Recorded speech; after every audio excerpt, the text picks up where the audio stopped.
Casey Liss is back because there's a lot of Apple stuff to talk about. Hi, Casey. Hello. How are you, my friend? I'm very good. Today was a fun day watching the news. So I'm just glad to have any excuse to invite you back on the show because, it's the time that we get to catch up the most and chat. And I think the last time was last iPhones, right? I think that's the last time we chatted on the show anyway. That's right. Yeah, hopefully if I do well tonight, you'll invite me back in like a month when we get new iPhones. We'll see. Yeah, I mean, it's going to be, there's still a lot of probable announcements before the end of the year. So I don't know.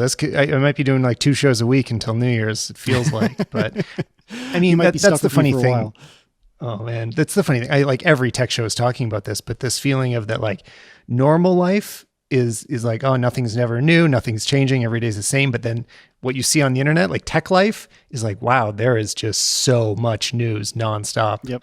Which is, I don't know, it gives us stuff to talk about, so that's fun. Yeah, it's funny. The not so busy summer has turned into a relatively busy summer. Usually, for people in my line of work, and I'm basically a talking head about Apple related stuff. Normally, summer really isn't that busy. Normally, summer is we're scraping at the bottom of the barrel to talk about things on ATP, and now it's been like nonstop. It's been over and over, all new things, new drama, new excitement, and so thankfully we are getting a reprieve from the drama, I think, and we're going to get some excitement this time, which I'm really, really excited about. Well, and to reintroduce you for anybody that if there is anybody that doesn't already listen to ATV, that is your big tech show, and then you also do Analog, where you talk about more real life stuff, which I also strongly recommend. So everybody go check it out. And so I was cramming for this. So here, my little bit of a keynote story today. I had to stop watching halfway through, so I didn't get the full live experience. I had to run off and do some stuff, and then I've been trying to like catch up with everything and know as much as I can in kind of the end of the day. So I think I'm all good to go. I was telling you that just before calling you, I was listening to Upgrade because they always try to get out the podcast on the same day, and I was listening at like just whatever the things after 2x. I was at like 2.5x. I'm like, okay, I gotta like get the info in before, because it was only an hour this year, right? Relatively short for an Apple keynote. An hour and 5 or something like that. Yeah. But it was a lot of the interesting stuff is kind of in the details. When an iPhone comes out, there's a lot of like really big items that you can just talk about for hours. And I feel like in this one, it was a lot of smaller things, but that will have long-term big effects. So it almost takes a little bit more digging to find the most interesting stories here. I don't know. That's how I took it anyway.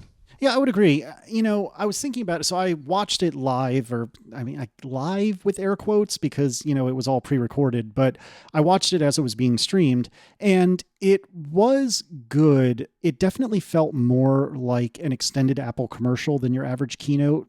And I think part of that was because it didn't feel to me like there was that much that was really, I don't want to say exciting, and I don't want to say revolutionary. I think both of those words are overblown, but there was not that much that I could grab onto and be like, yes, that's what I need in my life. And that's not necessarily a bad thing. I mean, that's fine, but it made for a shorter presentation. Like we said, it was only about an hour and 5, something like that. And it made for one that it's hard for me to pick out exactly what I think the most impressive thing was. And I left the presentation, I enjoyed it for sure, but at the same time, I'm not running out to buy a new Apple Watch Series 6. I'm not running out to buy a new iPad, even though both of those actually are fairly compelling, and we'll talk about that, I'm sure, in a second. But even if you ask me what is the star feature of the Series 6 Apple Watch, blood oxygen saturation, I guess. Like, and I don't mean new that bands? In a nasty way. Yeah, I mean, it's in new bands. It's not that these are bad things, and it's to some degree a testament to how well Apple has been doing recently and how mature these products are.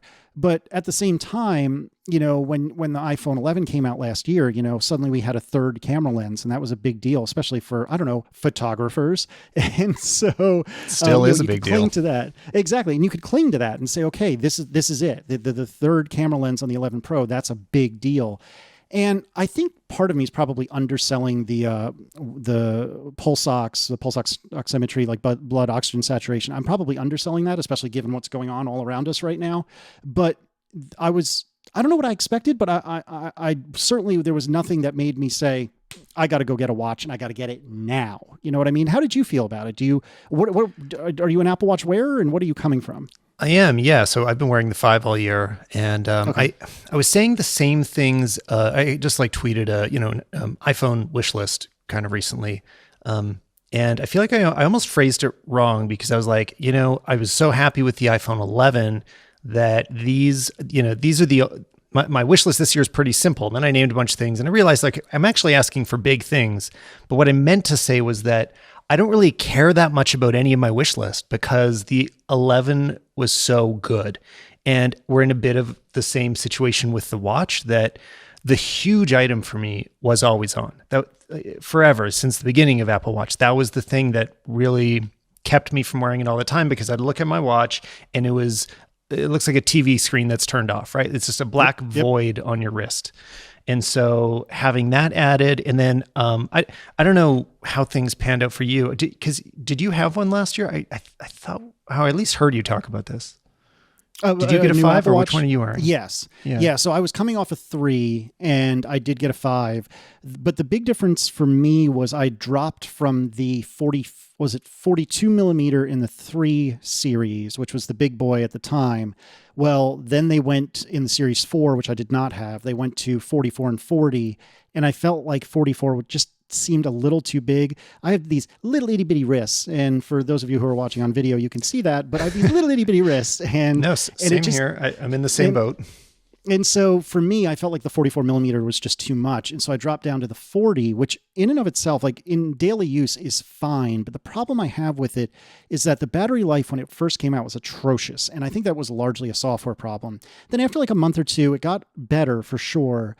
But I've found now, almost a year on, if I don't not top it up, but at least give it a little booster, like a cup of coffee, if you will, in the middle of the day, then lasting the whole day is tough. Now, it is a cellular Series 5. That being said, I don't typically use the cellular features unless I'm like going out for a run or something like that. So hypothetically, it shouldn't matter, because the cellular radio shouldn't be on, because it's talking through my iPhone.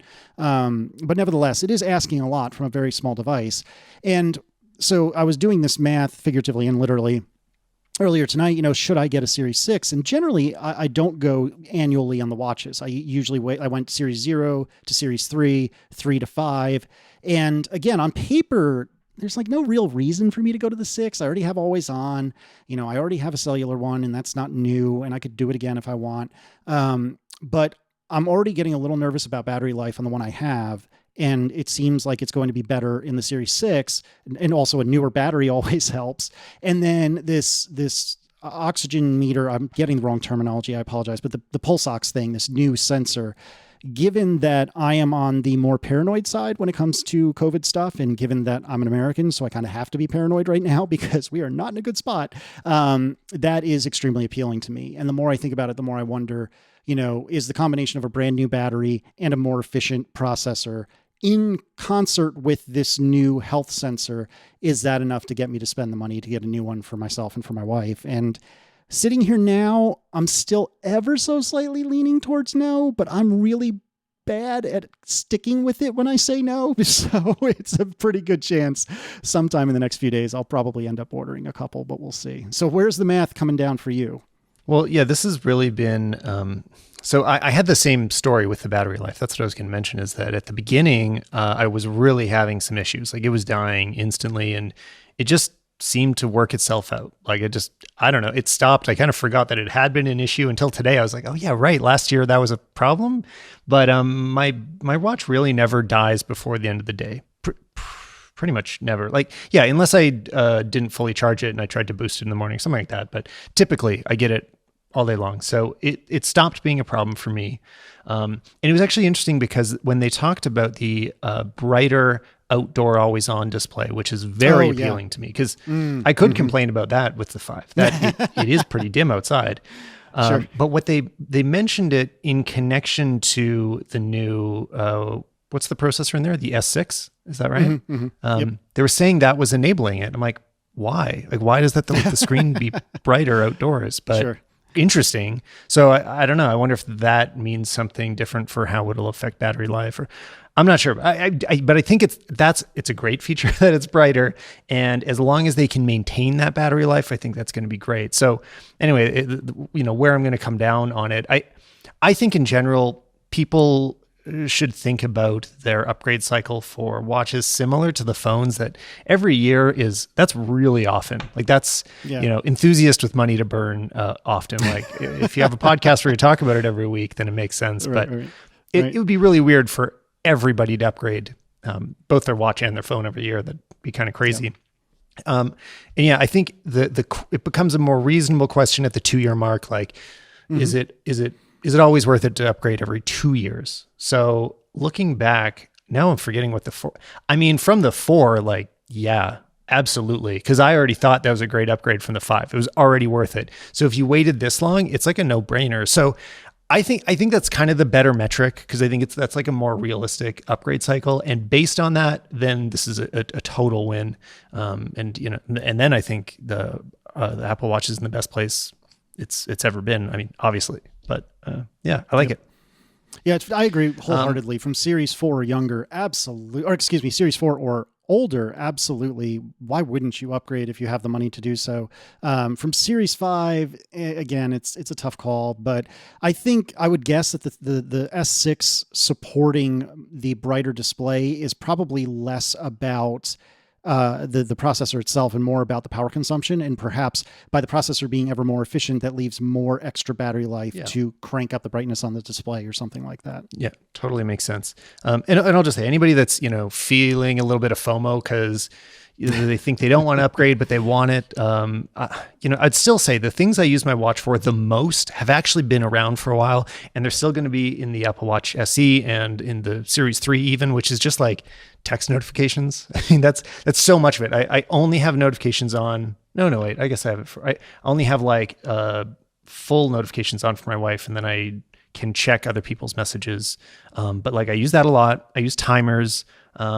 It's very basic stuff, and Siri, I play music while I'm driving, for example, or like just triggering stuff. Things that have been around for a while are still my favorite features about the watch. So even though it is getting better every year, I don't think anybody has to feel too bad if they're still using something older or want to buy either the SE or the 3 this year. They're still in a good place. Yeah, I agree. And for me as well, most of the stuff I do on my watch is absolutely like the out-of-the-box stuff and stuff that an older watch would do just fine. I do like having a cellular watch for the occasions when I want to go for a run with just like an AirPod, my AirPods and nothing else. That's really convenient. It's not do or die by any means. And it's, again, something that you could do on older watches as well.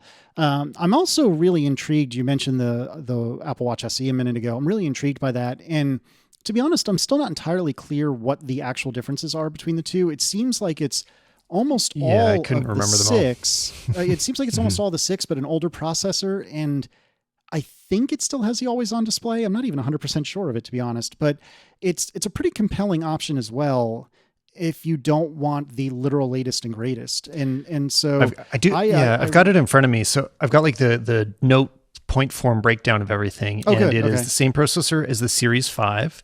It does not have always-on display. Oh, okay. There's your big difference then. And it does have the gyroscope, always-on altimeter, and fault detection. So that's the big difference is the always-on display. And that makes a big difference in the quality of life with the watch. Yeah, so then that makes me a little more passive on the SE then. Because the always-on display, as you had said earlier, the always-on display makes a tremendous, tremendous difference. And it was such a small annoyance with my older watches, but it was a small annoyance that happened always. The oh so common phrase, death by 1,000 paper cuts or whatever. That was it. And anytime I have to tap the watch in order to see what time it is very frustrating. And I still get that from time to time with my Series 5 because maybe I want to see like the most recent notification and it doesn't realize that I'm looking at it yet, or I want to see something on one of my complications that's hidden for privacy reasons or what have you. Sometimes I do need to tap it to tell it, no, I'm looking at you, show me what's going on. But that doesn't happen nearly as often. And when I just want to look and see, it's such and such time, then it's easy to do, and there's nothing stopping me. Coincidentally, I just looked. I'm pantomiming this as I'm talking about it, and I just looked, and I have 10% power remaining. So, and it's only so we better at night where I am. Right. Okay. Yeah. So that's like cutting it a little bit close. If you're still exactly. watching some movies or something, it could be dead by the time you go to bed. I mean, I'm getting to be an old man now, so it's not that far from bedtime, but still, it's quite a bit earlier than it would normally be. So I think Apple top it off today. I think they really wanted to position it in the way they presented in the keynote as this is the watch that you, the tech nerd listening to the show, are going to buy for your kids. They are clearly pushing this, younger angle, or grandparents or your own parents. And that's really smart. I think a lot of Apple Watches end up on people in that way. We absolutely have that story as well. I think I've told it before on the podcast, but my mother-in-law took a bad fall about a year and a half ago. And like the next day we went out and got her a Series 5, for the fall detection. Cause we were really lucky. We live in the apartment above her, and we heard her fall and went and checked. Oh, wow. And checked on her. And like, if we hadn't gone to check, it could have been much worse. Like who knows how bad it could have been. So now, we want to be able to have that alert. Mm-hmm. And now I think it'd be a lot less, we were so like the blood was pumping in that moment. We're like, okay, we got like whatever it takes. And we just went and got the good one. Like we were willing to spend all the money on it. But I think for a lot of people, it lowers that resistance level of like, look, I'm going to get the most important features for me to help my loved ones. And it's not as expensive to get into. I was hoping to be a little bit less, $279 US, but it's not that bad. For reference point, I went into Swatch today, and I was noticing like the one that I was looking at was still it was like $190 for just a Swatch watch. So don't forget, like regular watches aren't free either. So yeah, especially once you get out of the like Target, the department store here in the States, like Target will sell like Timex watches that are really cheap. And some of them are nice. There's one Timex that everyone has, and I had before my Apple Watch. I can't remember the name of it now, but it's a nice it's probably watch. the Weekender. Yes, I think that's right. And it's like I love that one. I still wear mine. Yeah. Like that. Yeah, exactly. And it's a great watch, and it's only $20 or $40. But as soon as you get out of the like super entry level into mildly nice, like I don't know anything about watches, but I know enough to know it is way more expensive than I am willing to spend for anything that's even remotely nice. And so, yeah, you're right.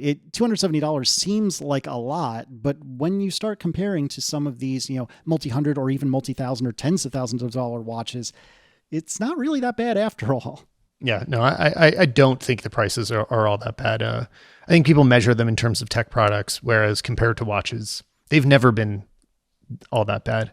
Then there's also the family setup, where you can, it's same thing. It's like through software, you can usually initiate a bunch of different watch accounts for people that you're going to manage yourself, which again, I think is great. I think our story of buying one for a loved one is probably not that uncommon. I'm sure this is why they focus so much on this story. Like that was clearly everything they were showing in that segment about the SE and the family sharing or family setup was that you're going to buy it for someone else. I mean, they know that a lot of people have been doing this. So I think it's great that they're supporting it more internally. Yeah, I completely agree. And I was a little surprised that they didn't lean more heavily into older relatives, because I didn't find that offensive personally. I think that's a perfectly reasonable use case for this. And they leaned more heavily into kids, which again, as a dad, I have two way small kids. So like much younger than I think is reasonable for an Apple Watch. But nevertheless, I think the premise of giving it to a kid does make perfect sense. I'm not trying to take away from that, but I'm surprised they didn't lean more into an older relative, because I'm lucky enough that most of my grandparents are still alive and they're in their 80s. And so I don't think it would be unreasonable if we lived a little geographically closer for me to do exactly what you did, Tyler, and get, my grandmother or grandfather or something like that, or maybe both, get them, an Apple Watch each or something like that. And have that peace of mind of knowing that they're safe, and that if they fall, there's someone to help them, or, some way to notify me or the authorities or what have you. And the marketing that was shown was almost exclusively around kids, which again, I'm not trying to take away from it. It makes sense, but I don't know if I would have made that same choice with regard to the marketing. I got to say, anybody else thinking about this, a very good reason for it, a success story in our Apple Watch purchase was that, we had bought her an iPhone to move her away from the landline so we could get a hold of her more easily, right? This is a few years ago. So great. Okay. She'll answer it sometimes, but she also forgets it at home. She doesn't charge it. Like, she knows how to use it, but she's just she doesn't care about it that much. But with the watch, she's much more often has it on. It's it has a cellular plan, so if she forgets the phone at home, and she answers the calls on her watch all the time. And this even actually, I'm saying like she forgets her watch at home, phone at home. This happens at home. She'll just leave her phone in the other room and she can't hear it ringing. So now having the watch, she picks up way more often. So that's also been helpful with it. But. Yeah, it's a win-win, and it makes perfect sense for adults or kids. So I'm interested to hear. Well, I don't know if we will ever hear, but I'm really interested to hear like. Just anecdotally, are people buying these for relatives? Is this something that's really taking off? And if you look at the tea leaves from a year or two back when they started adding like the App Store on the Apple Watch, so you don't have to go through your phone to install an app, like some of these machinations seem to be clear a couple of years ago, but I would have assumed that they would just say, well, you can buy an Apple Watch and set it up on its own. And that's not exactly what they did. It's exactly what you had said, Tyler, that you have to take somebody's phone to set up this watch, but you'll state somewhere in the process that you're setting it up on behalf of somebody else. And that's not exactly standalone, but it's a heck of a lot more standalone than we've had so far. I'm kind of realizing something as we were summing up the whole event at the start. And as we go through this, I feel like overall, I had a feeling of that, even though there weren't a lot of things that were really exciting, there wasn't anything that was bad news or especially disappointing either. Like, I wasn't that frustrated with much of anything, but I think there is one thing that we're trying to figure out how good of a deal it is. So let's move on to the Apple One package, because I'd been pretty worried about this. Overall, I think you've expressed this, and I feel this as well. I think everybody that follows Apple feels a little concerned that as they focus more and more on their services as a significant part of Apple profits, that can be negative for consumers, right? It's trying to squeeze a little more money out of people that are already invested in the brand, and that doesn't always have our best interest in mind, and doesn't always feel good. So overall, I think both of us are like worried about them. Like if all the money comes from services, I'd rather just buy my hardware and then I'm done with it. But I did feel like the way that they packaged Apple One was better than I expected, better than some of the rumors I heard. I guess that's what I should say. Yeah. I heard some like, oh, it's going to be this and that didn't save you much money at all. But where it ended up, I'm going to, I think, get the Premier plan. I don't think I have that list of all the prices here. I think it was $10 for individual, $20 for family, and then what do you get with each of them? Maybe you can go through it. Yeah, so certainly. So I'm looking off to the side here where my laptop is. So it's $15 a month for individual. That includes music, TV, arcade, and I don't recall off the top of my head how much iCloud. I want to say 50 gigs. Something like that. Right. Yeah, that sounds right. Then family is an additional $5, so a total of $20 US a month for the same four services: music, TV, arcade, and iCloud. I don't remember off the top of my head how much iCloud storage came with family. I want to say it was like a terabyte or something. 200? I thought it was like 200. I think we're still in the hundreds. Right. Yeah. I think you're right. And then Premiere, which is $30 US a month, that's all the aforementioned ones. So it's music, TV, arcade, and iCloud, although iCloud is at 2 gigs. I'm almost positive of that. And then in addition, you get news, which I don't think anyone really cares about, but you also get the new fitness thing, which in and of itself was an additional $10 a month previous, if you do it standalone. But so I think you said 2 gigs, but I think it's 2 terabytes though. Oh, thank you. I'm sorry. Did I say 2 gig? You're absolutely correct. I'm sorry. 2 terabytes. That was a test and you passed. But I get it wrong all the time. Yeah, right. So that includes this new fitness thing, which we probably should at least touch on here in a moment. But 2 terabytes of iCloud, like for an entire family. So this is tough, right? Because I am a very amateur photographer. I have, like I said, 2 small kids that I take way too many pictures of. I have a lot of photos and videos. I have something just shy of a terabyte of photos and videos, and that's just me. And part of the reason I haven't ever embraced iCloud Photo Library is because, there's several reasons really, but one of them is because I don't have to pay like 20, 30, 40 bucks a month for, a couple terabytes of storage in iCloud. And I'm not even sure you could do more than 1 terabyte until today. Maybe you could, it doesn't really matter, but that jumps me immediately into the Premiere tier if I would like to go with Apple One. And I'm not saying I don't, but I'm a little frustrated that the iCloud storage still seems to be very nickel and dimey, in my opinion. That being said, you were hinting earlier, Tyler, and you're exactly right. I'd heard the same rumors that they were saying you weren't going to get any additional iCloud storage in like the lower tiers. And it wasn't until you go to like the super baller tier that you started getting more iCloud storage. And that's not the case. They're doling it out. They're just doing it in small doses. Yeah. Yeah. I mean, I would like to know, what does it cost to get the individual tier and 2 terabytes? Like, can you do that? Is there a way to add the extra storage? And then what does it like? Does that come to $20 or more? Right. I'm not sure. I'm just looking at mine, reminding myself. I have 2 terabytes right now. In between me and Anya, we're using 817 gigs, so less. But ours is, I think you probably sync your home computer to iCloud as well, right? Whereas all of our real photography, all of that goes to external drives.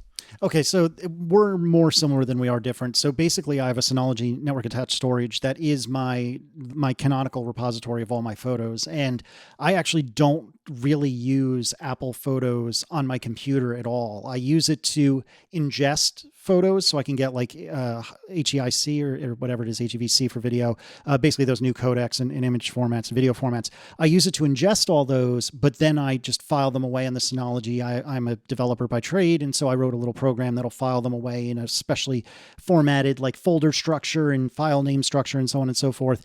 But I don't. But they never sync. They never go up to the cloud. They never sync. Yes, asterisk. So they're backed up in a million different places. But the spirit of what you said is correct. That they're never synced to like iCloud Photo Library. There was a window of time that I was syncing to Google Photos, but I had a lot of problems with their like computer-based uploader. So I had to stop using it as well.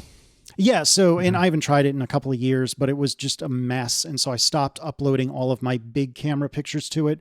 So the Google Photos is still getting my iPhone pictures, which, to be honest, with the 11 Pro is the majority of my pictures these days. But I still get out the big camera. Well, it's funny probably to you to hear me call a Micro Four Thirds camera a big camera, but for me, it's my big camera. Relatively speaking, yeah. So I do break it out from time to time, and any of those photos, which arguably are some of the most precious because of the ones I took the time to get the proper camera and set up properly with the right lens and so on and so forth. Those are the ones, they're not synced in the traditional sense anywhere, which again is the spirit of what you're asking, and you're correct. They're not really synced. So on my to-do list, when I find a free minute in these weird times where I'm both more and less busy than I've ever been, on my to-do list is to like properly rejigger my world such that I can at least put a duplicate of everything in iCloud, because I do think that would be worth it and a good idea, but I don't want to lose my one true canonical source of photos, which is this weirdo setup I have in the Synology, because it is, it's like, what is it? Full Metal Jacket. Like there are many like it, but this one is mine. This is my weirdo setup that works for me. And I wouldn't recommend it to anyone, but it works. And I can find photos relatively quickly, even with my ridiculously odd setup. And so this Apple One thing, to bring it back, to a more general point, this Apple One thing, it is very interesting. I do think it's compelling, especially as someone who does tend to buy a lot of Apple stuff, but I actually don't typically buy a lot of Apple services. Like I have a free Apple TV Plus account from when I bought my phone last year. I'm 50-50 whether or not I'm going to continue with that. You guys, you probably also have the free plan. Do you reckon you're going to continue with Apple TV Plus? Or I guess if you go Apple One, then you would get it. Okay. Yeah, I have a feeling we'll go Apple One. I have to figure out exactly how much we're paying each month, because I'm confusing the US and Canadian prices. So I don't. Yeah. We have the 2 terabytes, and we have Apple Music. And I stopped paying for Apple Arcade, and we're not paying for Apple TV yet. So currently we're just paying for the 2. And I'm guessing that's $20 a month. I have to go back and check. But then going to $30 a month to have everything. It's not a big That does feel kind of, it feels compelling where we are. And then we'd be getting stuff that I wouldn't otherwise get. Like, Apple News Plus, I haven't heard great things about it. I didn't really even use the trial. But I do end up clicking on things that I would otherwise be, that I want to read, and I don't get to read them. I'm like, oh, well, I guess I'm not reading that article. And now I could read that article. Like, exactly. So I wouldn't have got it before, but now, if it becomes a no-brainer, that's pretty good. And especially, I think this is going to be huge for Apple Arcade, because I had the same experience with it, that I was like this, except more positive, that I really liked it when I used the trial, I was like, I love the types of games that were encouraged by this. I love that Apple, let these developers have a lot of freedom in terms of creativity, but I don't play enough games to need to, I enjoyed the few that I liked on it, and I sort of finished them, and then I didn't feel like I need to renew it. And I just stopped thinking about it. But if it's just there, I'll probably start using it a lot more. I'll get used to it, and I'll fall in love with a few games that are on it. So I think there'll be a lot of people in that boat, and that'll be good news for developers there, because it'll become a much healthier marketplace and development environment if they know there's a bigger audience out there using Apple Arcade. And as I'm listening to you talk about it, you're kind of accidentally selling me on it, because I was thinking, I'm a devout Spotify person, but I wouldn't, if I was getting Apple Music for free, I wouldn't complain. I mean, it's not literally for free, but you know what I mean? Like, I wouldn't complain. That would be kind of nice. I'm kind of on the fence about Apple TV Plus, because we did really enjoy the morning show. We really liked For All Mankind. Are you watching Ted Lasso? No, I've understood that I need to, but we're in the midst of two other shows that we're watching. Actually, I want to talk to you.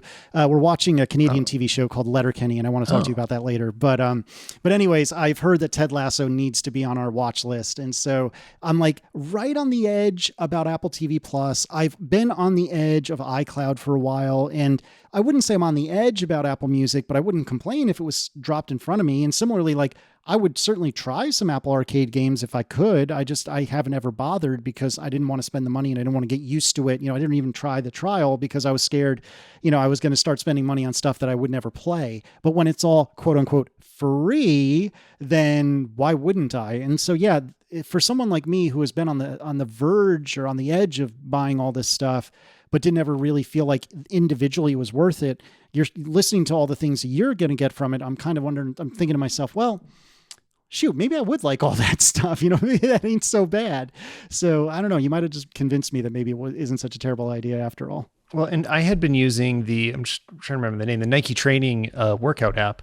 But I wasn't using it. I never use it enough that I would pay a subscription every month for it. That seems crazy. Sure. But if I'm suddenly getting Apple Fitness for free, I can't say for free, bundled in, exactly. Then, that's the one I'll start using, because it'll be, a little bit more robust, and I won't feel like I still need to upgrade to something. I'll have all of the features. It has all this integration directly with the watch. I'm sure Nike is really annoyed that this is happening at all, but it means that I'm going to start using it, whereas I probably wouldn't otherwise. Let's talk about the fitness thing for a second. Yes, please. Still the weirdest one to me for Apple to get into. I know they're doing original programming, so it's not that weird. It's just, if you told me 5 years ago that Apple would be doing this, it would seem insane. But here we are, 2020, they're doing it, fitness videos. Is that true though? Is it crazy? Because I think, like, on the one side, yes, I agree with you. But on the other side, if you think about Apple a few years ago, like right when the watch was really starting to be understood both internally to Apple and externally as a fitness-oriented device, I think I would have argued that it makes much more sense for Apple to bite off the little bit of video production that is exercise related and fitness related stuff more than it is to go out and like make movies and TV shows. Like, why would they get into that? Yeah, that does seem more crazy. So it depends on when you're talking. Like the Apple today, you're probably right that it does seem a little odd for them to be doing fitness videos. But the Apple 5 years ago, I think it actually made more sense then. But either way, Erin, my wife, has been doing various exercise like videos. It sounds very 80s when I say it that way, but she pays a subscription to a company called Beachbody, which is like half like super really good exercise and fitness videos and half total pyramid scheme. And so thankfully she's like not gotten involved in the pyramid scheme part. She's just consuming the videos and nothing else.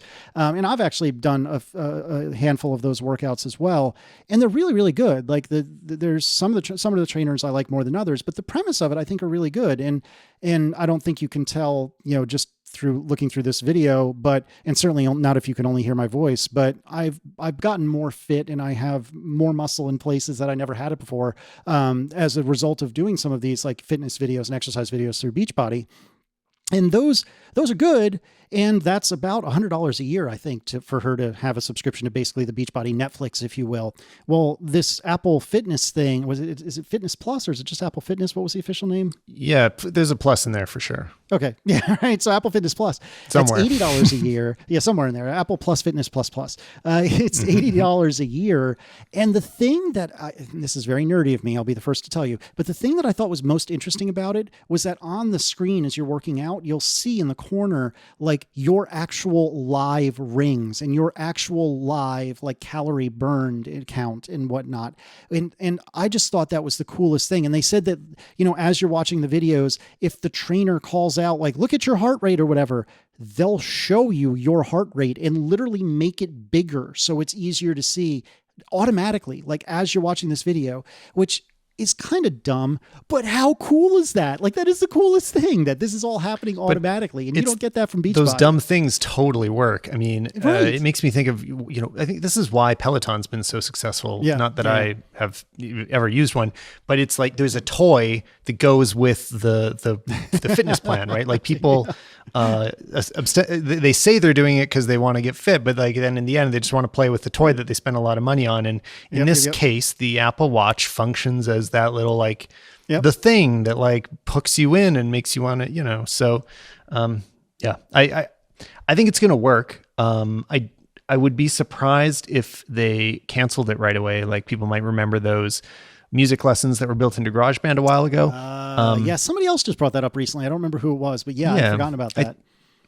I liked them. I actually I thought that was a good idea. I don't know why it didn't work out, if nobody bought them or what, but I think this will probably go further because Apple has been so committed to fitness for a long time now, and they've been producing so much more content. I'm sure there's a bit more of a streamlined workflow that they're able to just keep creating this stuff much more easily than back in the day when those were the only videos that Apple was doing other than commercials. So Yep.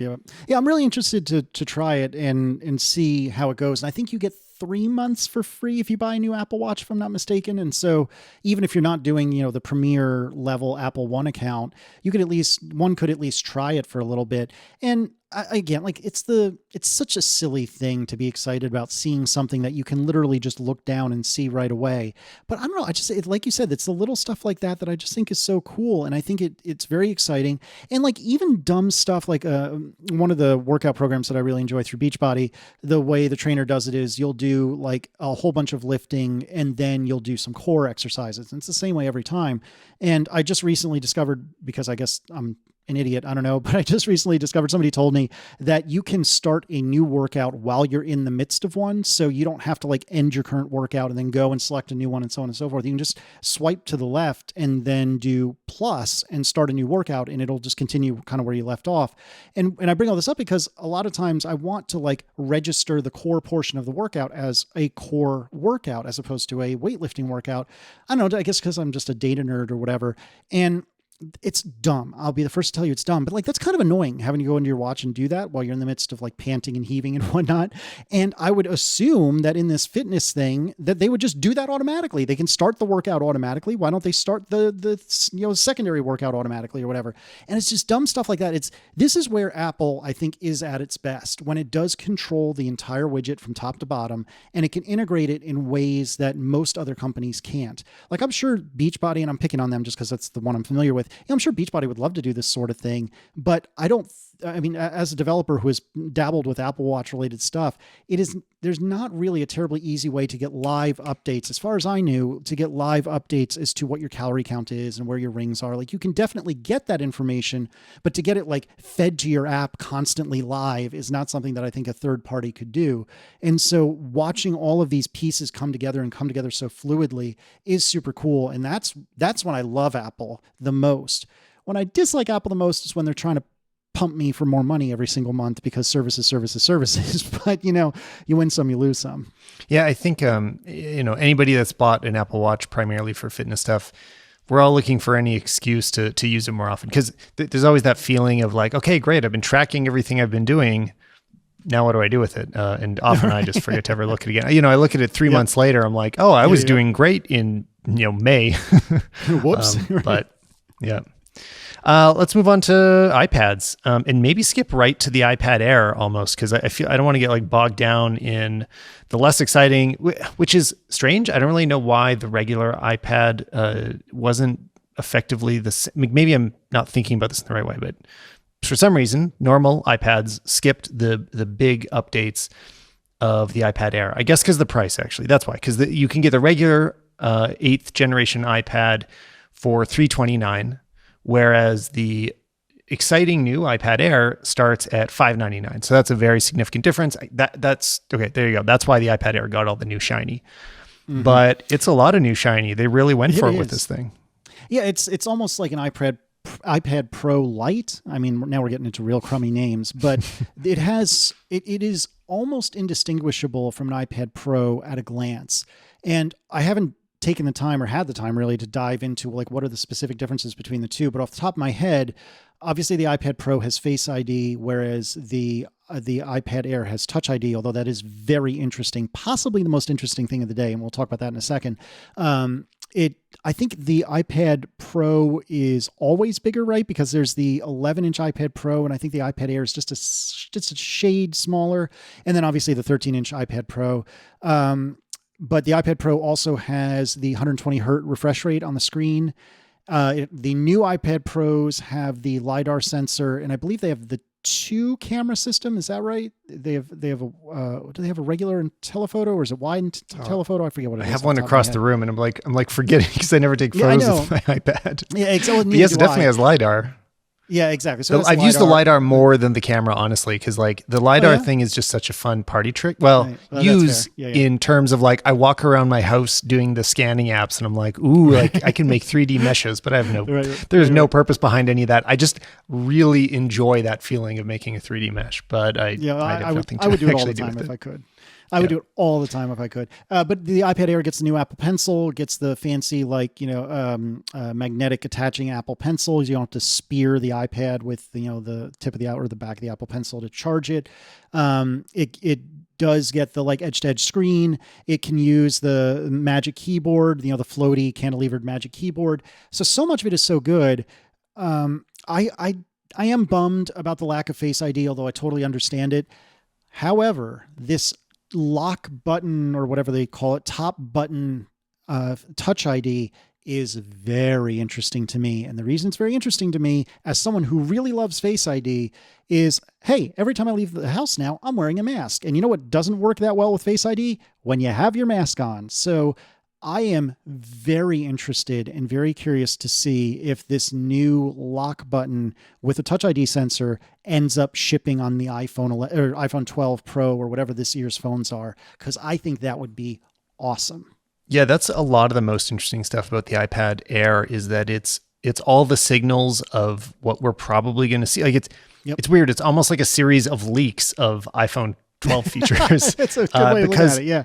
I've heard people mention, and I didn't really validate if this is going to be true, but this should be effectively the same processor as in the 12. Yep. I mean, nobody knows for sure. Exactly the same or similar? I mean, we'll find out, I guess. Yeah, I should know this off the top of my head, but my recollection is that the iPad typically gets a tweaked version of the iPhone chip. So this is what, the A14, I think that's right, A14X perhaps, and presumably the next iPhone will get an A14, just plain old A14. And obviously we don't know if that's true. We don't know what the differences are if it is true, but it certainly stands to reason exactly what you said, that this is quite likely the processor in the next iPhone. And supposedly it's pretty fast. Go figure. Yeah, and I mean, they did move to 5 nanometer, which that much will certainly carry over, I'm sure. Yep. Which I hear is a big deal. Again, I'm not the processor expert here, so don't ask me. But it means you can fit a lot more in a much smaller space. So I know it will be significant. Obviously, also like re-emphasizing the internal GPU, which is a big question in where all of Apple Silicon is going to go in the future. What's this going to look like on computers? Are we going to start leaning more heavily on these integrated GPUs? And it says new 4-core GPU architecture, 16-core neural engine, 6-core CPU. So I mean, this makes me want to go pick one up somehow, like get my hands on one just. To know what the iPhone 12 is going to look like. Because it all sounds like pretty great. And it's also got that design refresh that we're imagining everything is probably going to have some amount of this new hard edges, inheriting a bit of the look from both the iPad Pro and also the Mac Pro. So I mean, I don't know. This is a pretty sweet iPad update. That I loved the last Pro as well. Yeah, they've been doing pretty well. So this is just another step in the right direction. Yeah, so I have the original of the Face ID iPad Pros. So the one from 2018, I believe, late 2018. And this thing is still really good. I mean, I don't have LiDAR, but other than that, like I can use, and I have purchased a Magic keyboard or whatever it's Magic, not Smart, right? Whatever the cantilever one, the fancy one. I have one of those. Right. I have an Apple Pencil. And I wouldn't say I long for anything in my existing iPad Pro. That being said, if I was coming from basically any other iPad under the sun, what a compelling upgrade. And if you're not bent on the LiDAR, if you're not bent on the high refresh rate, and if you're not bent on Face ID, why would you bother with the iPad Pro? Like, this is such a great upgrade and considerably cheaper. And furthermore, it has all those sweet colors, like that sky blue one. That's looking darn good. Totally, yeah. I really like that they reached it. We skipped that actually on the watches, though, that there are now colors for all of them. Yeah, that blue, the blue on the watch looks really good nice as well. I want the gold. There hasn't been a gold that I liked as much since this. It looks pretty similar to. Let me pull up a photo to make sure I'm right. I think the new gold Apple Watch looks very similar to the real gold one, which is shiny and pretty cool. Yeah. So I don't know. All across the line, this is. Of course, what they should be doing. It's almost surprising that it took this long for them to have this many options, but it's great, and I'm totally into it. Yeah, I couldn't agree more. I think aesthetically these look great. I think that they have all of the major features that I would want out of an iPad. Like, it would bum me out to lose Face ID, but for me personally, I don't really think I need the 120 hertz refresh rate. I would want to be able to use an Apple Pencil with it. Even though I don't use it that terribly often, I love it when I do use it. I mean, having the Touch ID instead of Face ID would be fine. It wouldn't be my favorite, but it would be fine. Being able to use keyboards is great. USB-C is great. Gosh, I know it's never going to happen, but I am ready for it on the phone. I don't know about you, but I am ready for a USB-C iPhone. 100%. We'll see if they just take Lightning away rather than add USB-C, because there's been rumblings of that they would just go port free, which I doubt, but I wouldn't put it past them either. I hope not, but yeah, we'll see what happens. But one way or another, it would be a hard thing for me as a iOS developer. It would be a hard thing for me to convince myself to get an iPad Pro. And that's kind of a great thing, because that means this iPad Air is so darn good. And yeah, if you're coming from any sort of iPad other than an iPad Pro, I would at least take a close look at these, because you have the option of colors, and you have the option of saving a whole pile of money for just a couple of features that may or may not be that important to you. I cannot say enough good things about these iPad Airs. They look great. Can I ask you another question as an iOS developer? How do you feel about iOS 14 coming out tomorrow as we record this? Probably today as this video. It's already out as people are watching this. Yeah, right. As a developer, I'm grumpy about it. As a user, I'm excited, but as a developer, I'm grumpy. Were you using the beta? I am using it on my iPhone 10, so I'm not using it on my carry phone. I've occasionally gone onto the betas late in the beta cycle, but this time, even though I'm excited about several of the iOS 14 features, there was nothing that I felt like I couldn't live without until the fall. And I know we're not really in fall yet, but we're close enough. Oh man. I dove in with both feet. I just put it on my full-time phone on day that's so bold. It's so bold. Yeah. I've done that in the past. And the problem is last year it would have been the wrong move, but last year was a bad plan. I didn't do it then. The last time, and I think the time that really cured me, I want to say it was iOS 5, or maybe it was 7. 7 was the big visual refresh, but 5 in particular, I think it was when we got Notification Center, and I wanted that so badly, and I put it on my carry phone, I think while I was at WWDC, which was, the big summertime Apple conference, and I regretted it so deeply because it was such a janky pile of garbage, and I swore to myself I would at least wait for late betas from then forward, which is what I've done. At this point, I mean, I almost put the GM on my phone earlier today, but I just didn't have the time. I am excited for iOS 14 as a user. I think it brings some really great features. I'm really excited for widgets. I'm excited for picture-in-picture. I'm excited there's a bunch of other things I can't even think of right now that I'm excited for. As a developer, it chaps my bottom a bit because I have an iOS 14 build of my little app, which is called PikaView. I have an iOS 14 build ready to go, but I haven't pushed it through app review yet. And I couldn't until earlier today. And today I was busy. Like I just had things going on today. And so tomorrow morning, I'm going to sit down and I'm going to try to get this through app review. But it's frustrating that we only have. What are you doing talking hours. to me? You should be programming right now. Well, the good news is that that's not my bread and butter. It's okay for me to wait a little bit. And I think it was underscore David Smith, a dear friend of mine, also an iOS developer, much more prolific and more successful one than I, had said. I think it was him that had said, "Hey, listen, on the plus side, probably nobody's going to be ready on day one, or not many people are going to be ready on day one. So it's going to make it more reasonable for developers to say, well, I'll have it soon." Whereas in years past, we really didn't have a lot of excuses not to be ready on day one.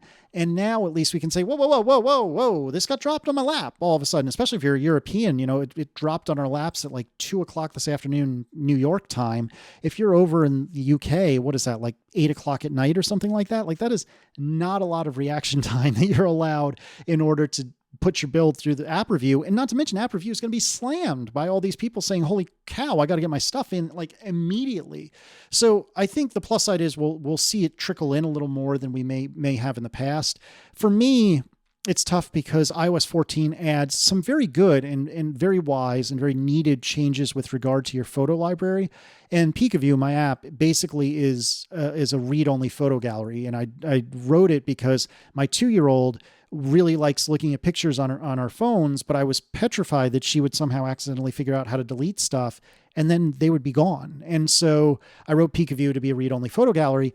And if you run PikaView on an iOS 14 device, even though it hasn't been updated to iOS 14, it'll use some of these new protections that iOS 14 builds in, where you can select only certain photos to use with PikaView or any other, photo access app.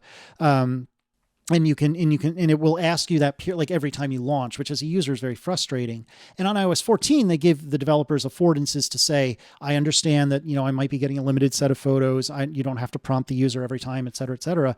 And again, I've done the work, but I haven't tested it as extensively as I would like. And it certainly hasn't been through app review yet. So it's not like an earth shattering thing that I'm not ready on day one. It's just frustrating because had I had a week of leeway or a week notice, which is about what they usually give, I would have made darn sure it was there ready to go on day one. And now it's not going to be there day one. It might be there day 2 or day 3, but not day 1. And that kind of looks bad on me because it looks like I'm lazy. And well, maybe that's accurate, but nevertheless, you don't want anybody to know.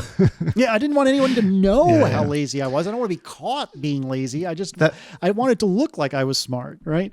So the photo access thing, that's actually been the most frustrating, change for me, because the way that the question is phrased when it appears on screen is just ambiguous enough that the option that's going to lock you out of photos, which is never what I want. If I've installed an app, I want to access my photos on it. Like maybe that's just me, but like that's the reason I'm using the app.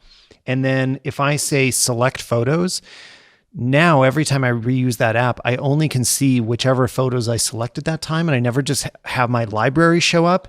And you have to go into settings, find the app, change the photo preferences. And for a typical user, like that's not a good experience at all. And being able to add photos to an app is such a fundamental feature of what an iPhone is. So I don't know. I think there's going to be a lot of frustrated users, and I have a feeling that flow will need to change, even if it's just the verbiage on that alert. So it's really clear, like this one means you will be heavily restricted in how this app is able to use photos you've taken. This button means it'll work the way you expect. So anyway, I've clicked the wrong one a couple times, and then I'm like stuck with it until I remember to go into settings and change it, which I don't like that. That's mostly true. The thing you're running into is that you're probably running against a bunch of apps that haven't been updated for iOS 14 yet. Right. So there is an affordance Okay. as a developer that I can say, in my app, if you go within my app and go to settings, I can leave you a place where you can change the photos you've selected. But if I haven't updated my app yet, the behavior is exactly what you said. You need to go into settings and then privacy and then like photos and then drill into the particular app you're talking about. And there's another place in there where you can make these changes. But if you're running iOS 14 against apps that haven't been properly updated for it yet, and this is going to be peak of you as well, my app, it's going to run into the same problem for at least the first day or two. You're going to have that very frustrating dance. And I agree that the verbiage on that alert that's shown when you start up is not extraordinarily user-friendly. And beyond that, you're going to see that alert every single time you start that app, if I'm not mistaken, because they're giving you the chance to change that. And I understand why they did it that way, especially for apps that haven't been updated yet, but it's just not a great user experience. And this is a relatively unusual thing, at least for me as a developer. It's not been that often that Apple will take something that's already in the App Store and make it demonstrably worse for users. They might change the way it works a little bit, but this to me is demonstrably worse. Again, I understand why. I'm not necessarily complaining because I think for privacy purposes, it makes plenty of sense. It's the execution. It's the execution that's a little bit tough. And I think it would have been nice, again, I don't fault them for not going this way, but it would have been nice if they had just left the iOS 13 behavior where it's basically all or none for those apps that had not been updated to work with iOS 14. And then once you start working with iOS 14, then let's be more explicit about what privacy settings we have and so on and so forth. Not a big deal for me, but it's frustrating nevertheless.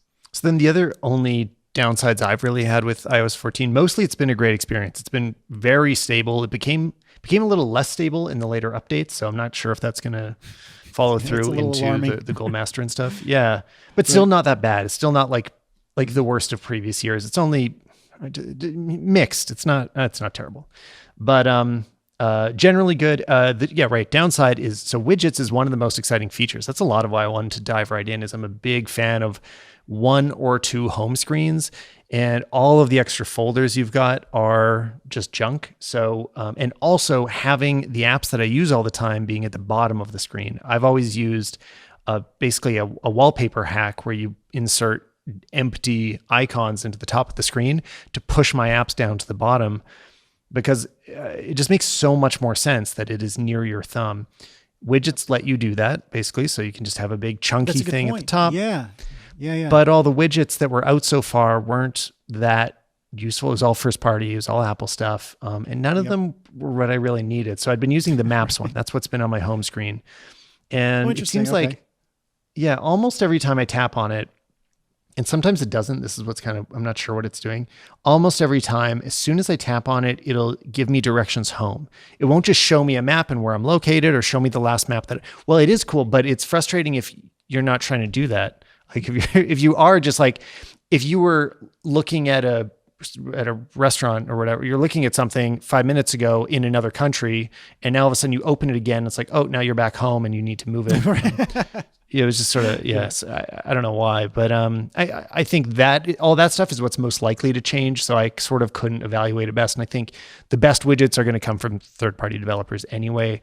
So I don't know. It's not worth talking about now. I guess we'll see what comes out tomorrow or today. And then, apps library. That was the other big exciting piece for me, is just an Apple certified way of hiding all your apps. The junk drawer that is organized for me, because I never did a good enough job. But that's how I treated it. I just had a bunch of folders that, there's I think I had maybe 9 folders that would cover all of the categories of my apps. And I'd kind of let new apps build up on a third screen, or fourth if I was too lazy about it. And I don't know what this is. I don't know if I'm going to keep it. Then gradually I'd add them into folders, try to categorize them, just not make it too messy. Now this whole time since 14 has been on my phone, I've kept it to one screen of an app grid, which actually, let me look at it. Right. So the top 2 bars are the maps, and then I have 4 columns and 4 rows of apps, and no secondary screens. Everything else is inside the app library, so I have to search for it to open it.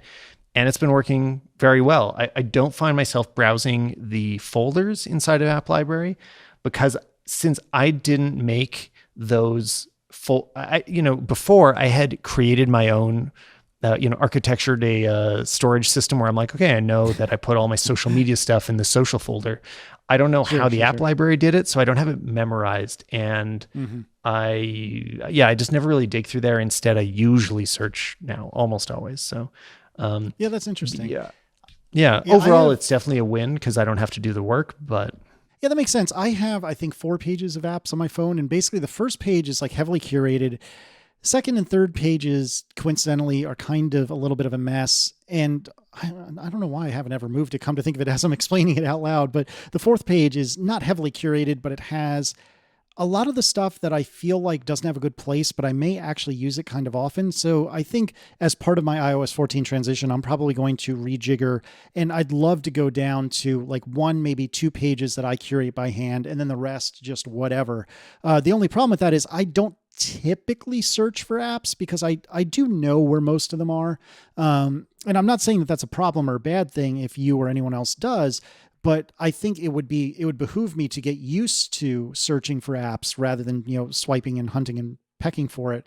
But it's not a familiar thing for me. Like I conceptually understand how to do it. I've done it before, but it's not like muscle memory. You know what I mean? And so because of that, I'm a little curious to see how well I adapt to this new world where I have to search or it's faster to search for so many of the things that I might use from day to day. Did we leave out any big important announcements? What else happened today?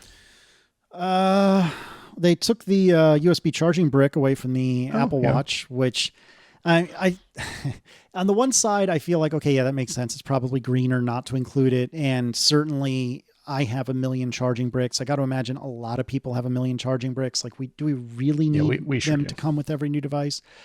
On the other hand, you're just putting more money in your wallets and blaming it on the environment. And that's a little bit of a crook. So it's like a little bit of good, a little bit of bad. I think I support it overall, but it would have been nice if they like chopped the prices by $5, which of course they would never do, but like it would have been a neat gesture. Or I wish it was optional. What I would love to see is that, when you buy the watch or, maybe this will happen with the phone because it's more expensive, but like that they just say like, would you like a charger? And a lot of people are going to say no. And a lot less chargers will go out the door. Or it's like $1 or some just nominal fee, some resistance so that people that don't need it have a chance not to take it. Cause I wouldn't, I definitely wouldn't. Same. But then when they, if you got to pay an extra like $15 at the end of the day just to have the charger, then it feels like, okay, who are you really doing this for? So it's overall, I think it's the right idea. I think all the products I have too many products with too many chargers as we move into a USB-C world where, cause I'm also starting to get the feeling that it's like, it's not just my gadgets that are USB-C now. It's like, I'm getting a new desk lamp and it has USB-C power going into it. Like, it's the charger. And then, there's some other devices. I mean, the Switch, like, there's just a lot of devices that typically you wouldn't put in the same category, but now being able to move them around, I'm like, yeah, this is the way it should be. And soon, I hope USB-C will start to be a bit of a power outlet in the same way that USB-A has traditionally been. So that'd be nice. Yeah, I agree. I'm still living that like dual lifestyle where I'm a little bit old USB, a little bit USB-C, and me too. It's fine, but it's not what I want. And I don't use my GoPro that often, but my GoPro's USB-C, my Switch is USB-C, my laptop's USB-C, my iPad's USB-C. Like honestly, I should be going to a full USB-C lifestyle, but because of my phone and my watch, and I know I could get new cables, like I totally understand I could make this happen, but it's because of my phone and my watch. I feel like I haven't mentally like made the switch to all USB-C, and I would love for the phone to go USB-C, even though I know it's bigger and I know it's in some ways a little clunkier, but just for consistency's sake, I would do it. Well, I guess that leaves us a few minutes to catch up. Yes. So how are things for someone who is jet setting all the time, and then the world ends? Are you okay? Like, how's things going? It's been a weird year for all of us. Obviously I'm not alone at all in the weirdness. I'm sure like it's also this thing where I've talked about this before, but we're all having somewhat of a shared experience like this. The weirdness is real no matter who you are or where you are, but the way that it manifests is going to be such an individual experience. And, part of that will depend on which country you're in, but it's so much more local than it's ever been, that it depends on the cities that you're in right now. Also just, the coincidence of what your job was going into this. Early on, I heard somebody mention an example of a couple that were both screenwriters, and one of them wrote for animated shows and the other wrote for live action. And, guess who's not been able to work for a while, right? So, and it's just it's a complete fluke and coincidence and not about people's choices. And so that kind of thing is happening all over the place. So I don't know, maybe that's just me saying the same thing every time I bring up 2020, but right. Yeah, I don't know. So it's been interesting. And then the travel bit, it was good in some ways. There are some things we were able to focus on and catch up on, and I think hopefully from what I've seen, a lot of people have also picked up some positive hobbies, and I think we did. We were biking a lot more. We started playing tennis. And just, things that like keep our brains alive and keep us moving. And I hope there's other people that have done that. I know rollerblades were selling out everywhere, which is a good sign, stuff like that. But yeah, I mean, we definitely kept ourselves busy, and then we did go on a trip just now. So traveled in the middle of the madness. Yeah. And so how is getting on a plane now? Because I got to imagine that would be a little bit scary, a little bit nerve-wracking, and also unbelievably refreshing at the same time. Well, getting on is not refreshing, but getting off is. Yeah. And I think it would really depend where you are. So again, this is about that individual experience. So leaving Calgary, we have a big international airport, and the international terminal is new, like 2 years old, and it's huge and beautiful. And it was surreal. It's funny because the last 2 episodes I recorded on this trip, and I just didn't even talk about it because I got distracted. So when we were getting on the flight, the terminal has been closed most of the time right now, and there's only 2 or 3. I think every second day there's a flight leaving internationally, and so when we got on, the flight was about half full, and I heard all the restaurants are closed and all the stores are closed because there only was 1 flight per day that week. So they would open the whole terminal for 2 or 3 hours to let this 1 flight out. So while we were there, it was empty, like completely empty, which was also a very nice experience. Really not around anybody. And there was 1 restaurant that was open because they have another location in the domestic terminal, so they would bring over some staff. So, and they were saying the day before there was only 50 people on the flight, and this is to Amsterdam. Like this is a big plane. Yeah. So and then it was half full for us. So again, then the plane experience was also good because everybody was far away from us. Like we could have moved seats. There was tons of space everywhere. And we did the N95 masks and the face guards. That's smart. And so I don't know, it's very uncomfortable. It really feels awful sitting there so long. Then you're sanitizing your hands 100 times, and you don't really want to walk around as much. So your legs get a bit more cramped. So it's a much less pleasant flight experience, but I didn't feel uncomfortable. I felt physically uncomfortable, but I didn't feel unsafe. The staff are very aware of it. And then it's, again, so much of it depends on where you are, because even the feeling here, compared to what I'm sure it would feel like if I was in a lot of different areas of the States, different areas feel lower risk. So we spent a lot of time in Amsterdam as well. Same thing, that the cases were really down for a very extended period of time. A lot of all the focus in Netherlands anyway, the focus is on social distancing. There isn't indoor mandatory masks in a lot of places, which so we were still wearing them anytime there was other people. Anytime there's people in your bubble, we would wear them inside anyway.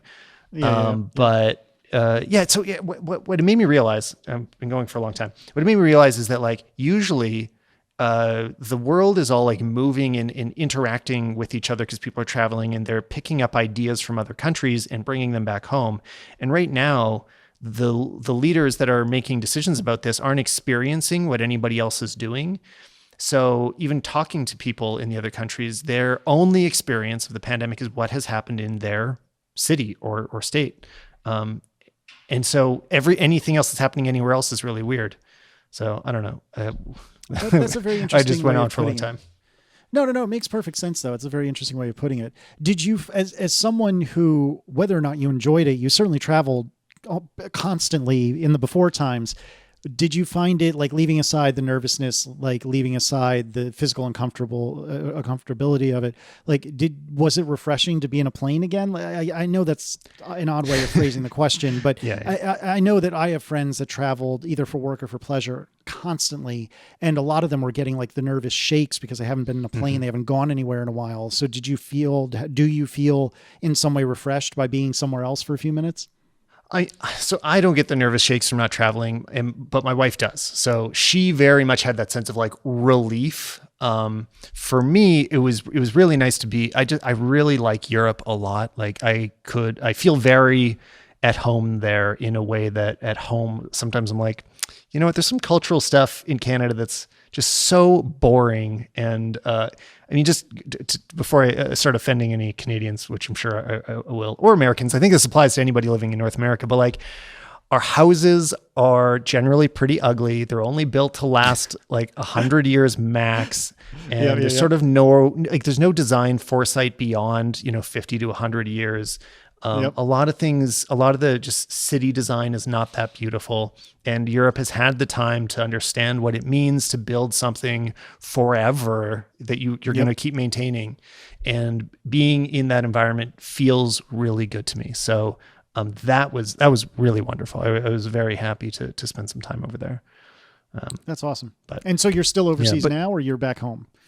No, now I'm back home. Yeah. Okay. And so you survived the trip back, everything's good. Yeah. And another part of it, which I don't know if you know this, but so Canada has a mandatory 2-week quarantine when you re-enter. So deciding to leave is a big deal. Like Canadians can go most places right now, but when you come back, you're committing to, staying at home for a while. So we did that. That was pretty boring.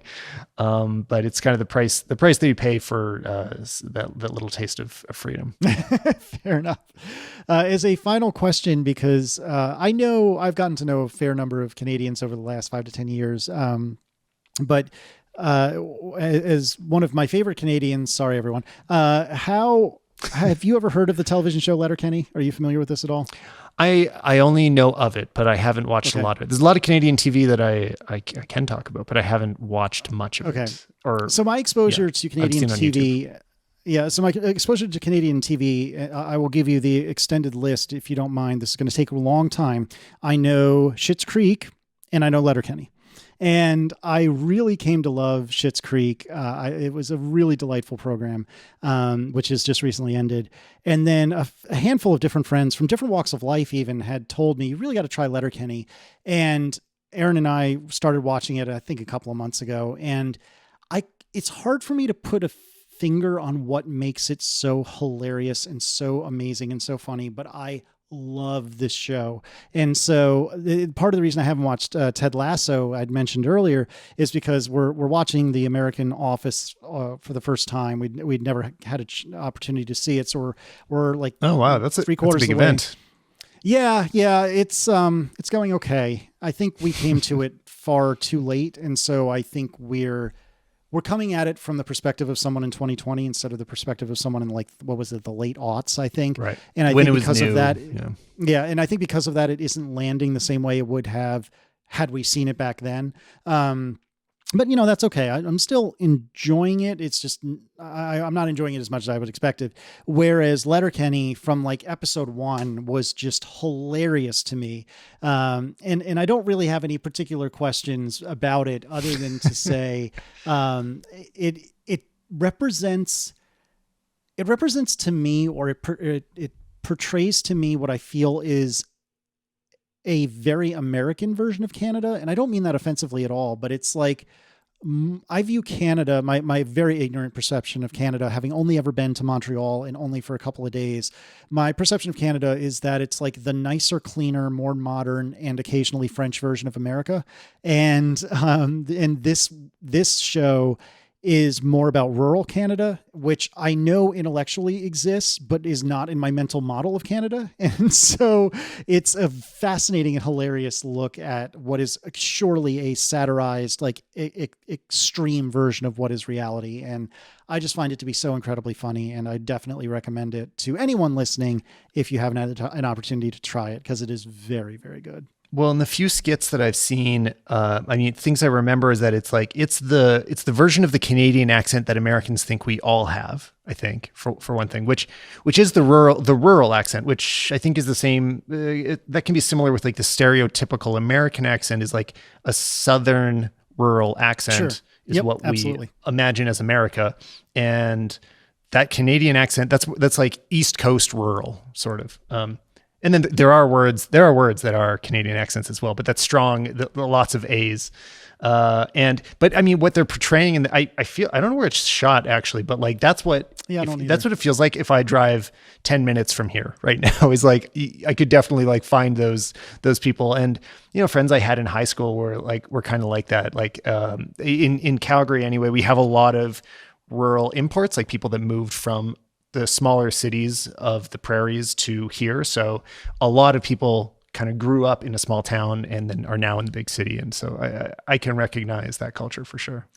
Yeah. And it's definitely about a small town like Letterkenny. In the opener, it says something like Letterkenny is a town of 5,000 people. These are their problems. And so it's very much, it appears to me, my interpretation of it anyway, is that it's very much about the small town people that are, I would argue, proud of the fact that they're from a small town and they recognize the advantages of the big city, but also recognize that that's not for them. And it's in a similar way to how Schitt's Creek to me was very heartwarming, even if it was doing that in very peculiar ways. And I feel like Letterkenny is a similar thing. Like, it is a very peculiar way to manifest heartwarming, but it is heartwarming in its own way. And it's about, more than anything, it's about these four friends, a brother and sister and two friends. And their just interactions and the things that they say and the way that they say it and the mechanism by which they say it, you know, and in fact, in one scene, they make fun of the fact that Americans think that Canadians always say a boot and stuff like that, which I have definitely said, you know, I've made those jokes in the past for sure. So, it's just, I love it. It's hilarious. And I definitely recommend it. I'm curious if and when you ever do try it, Tyler, I'm curious to hear if you also find it funny. Like, is some of the appeal to me? What I've seen was definitely funny. Okay. Yeah. I saw some of the like random YouTube stuff and it was for sure funny. Yep. So I'm willing to like dive into this. I think it's going to be really good. I would say, I mean, if you've experienced that little Canadian television, I'm sure it's too late for a lot of the jokes to land, but Kids in the Hall was much of my youth. Kids in the Hall was like, that's what comedy was to me when I was young. I am familiar with it. I've not seen it, but I'm certainly familiar with it. And I should give that a try, actually. I've heard very, very good things about it. To your point, I mean, it's pretty old watch now, the best of on YouTube. Yeah, right. You're right. That's what I should do. You'll get it. Yeah, they're all short skits. And then I also just want to throw out there as well. I mean, so I know you've been getting the Ted Lasso recommendations, but for anybody that hasn't already heard me recommending it, I'm just really enjoying it. And I read a really great piece on Twitter, just a series of tweets, talking about how well one of the things that it's capturing really well is it's not only a feel good show at a time where none of us feel very good, but it's also capturing this idea of a useful, good kind of masculinity. So, you know, there's a lot of, you know, which isn't something I ever talk about on the show really, is like cultural stuff, but you know, there's a lot of situations we've seen in the last while where, you know, guys being too macho or too, I don't know, traditionally masculine has led to all sorts of issues. You know, abuses of power in many different ways. And this example where it's like a man in a manly man sport, winning and being a good role, like male human through kindness and compassion, and he's still like being like a you know, strong masculine character in a way that just like feels very smart, and it's like, yeah, this feels right. And I think a lot of people could look at this type of characterization, be like, we need more of that. This is what we would like to see around us a whole lot more right now. So and if you didn't already have enough reasons. And I think I might be lying to you, and I apologize, but I think the showrunner for Ted Lasso was the showrunner for Scrubs, which is one of my favorite comedies of all time. Bill Lawrence, I think is his name. I've been told that the same guy did Scrubs that does Ted Lasso. Again, if I'm lying, it's by accident. But it's funny when I was talking about how The Office isn't really for me. I think if I were to come to Scrubs, which again, I cannot say enough how much I love that television show. If I were to come to Scrubs in 2020, having never seen it before, I suspect I would have much of the same problems that I have with The Office. But because I did watch Scrubs when it was new or new-ish, and because I have just a strong nostalgic like bond with it, I could watch Scrubs anytime, start to finish, like any episode, or I could watch the whole run start to finish, starting right now, and I could not possibly be happier. And I wonder if my problem with The Office is that, I just didn't come to it at the right time. But I bring most of this up to say, if it is the same guy that did Scrubs that is doing Lasso, I tend to like his work, and I'm really looking Zach forward Braff to did this. direct one of the episodes. I just kind of noticed that in the intro Okay. credits recently. So Yeah, there's a connection. he was the star of Scrubs. So yeah. I'm definitely going to give it a shot without question. We got to either finish Letterkenny or The Office first, but it's on the list for sure.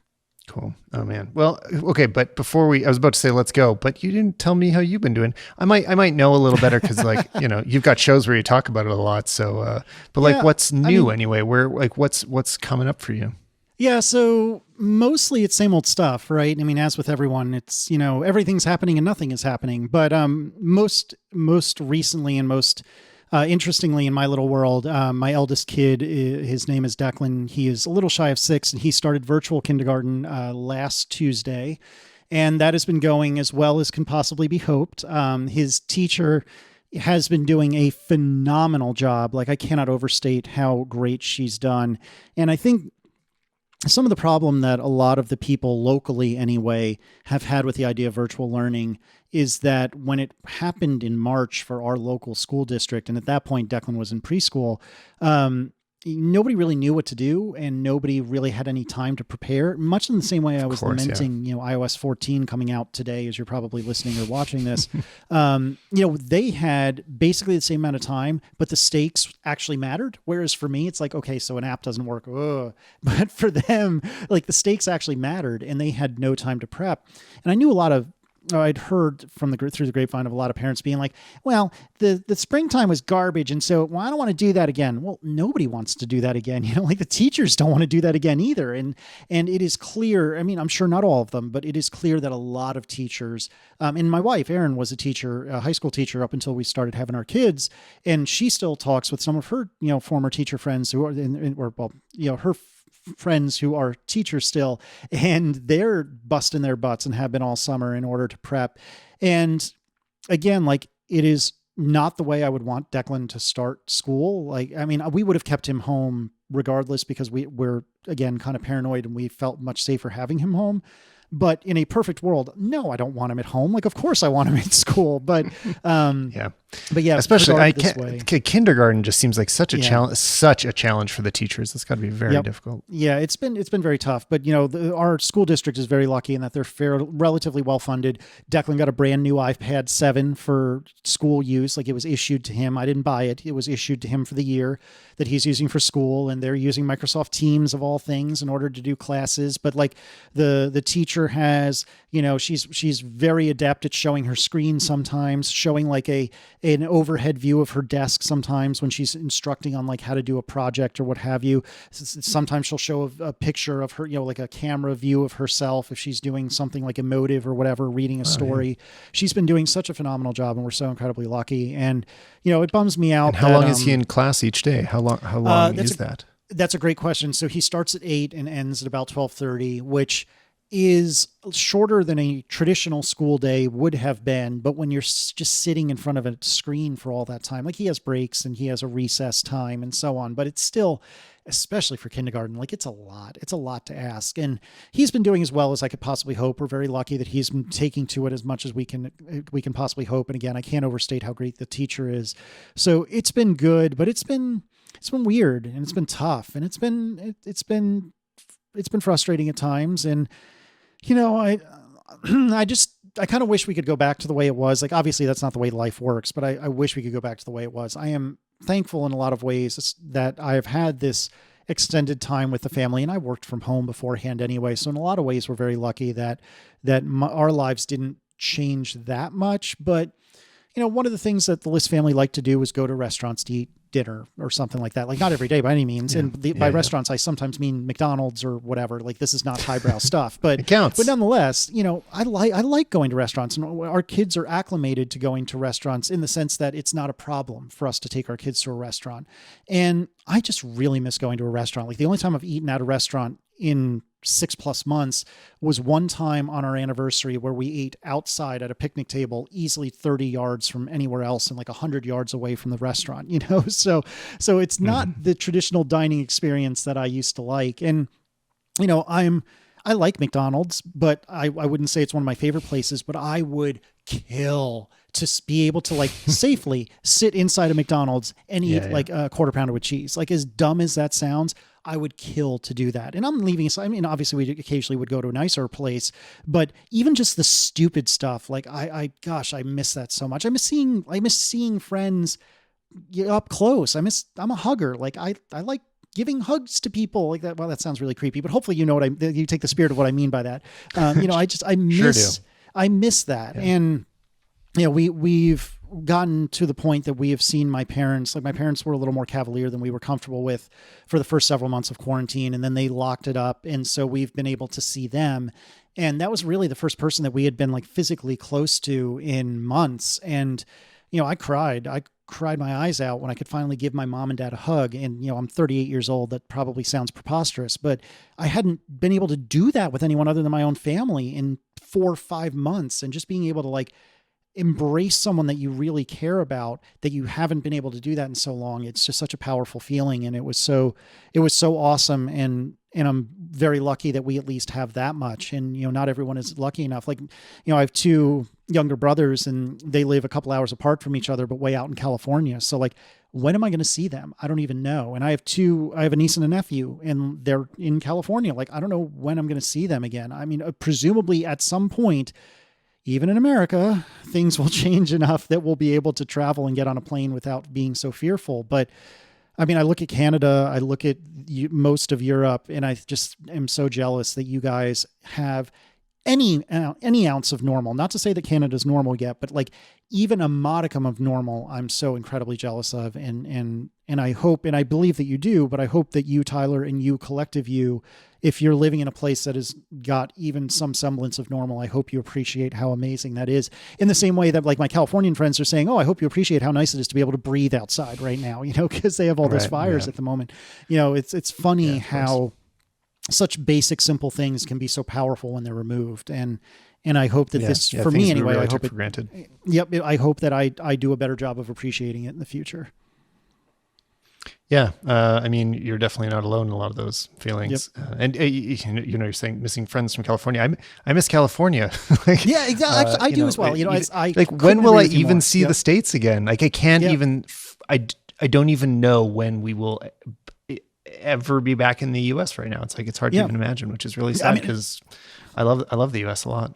Yeah, if I were you, like I wouldn't come anywhere near us. Like it would be nuts to come down. We're already right pretty now. Near. I mean, it's just a few hour drive. It's not you know to what Montana, I mean? Like, but still though, it's well, and God, this would have been the year. There was just all these things that were lining up at the beginning of the year that I would have met a whole bunch of you tech people for the first time. Like I probably would have met you and Mike and whoever else would have been like at WWDC. And there was a few events that were lining up. Like, this is great. I'm gonna be able to meet all these friends I've made online, and it all fell apart. So and it would have been such a great experience for you too. The year after next year. Yeah. And it would have been such a great experience for you too, because at this point you've already done the work of making friends with all of us. You know, it's not like, you know, my first WWDC where I knew one person and then I had to like put in the work to to figure out all these friends with them. And I don't mean that in a nasty way. It's just, it takes effort to become a friend of somebody.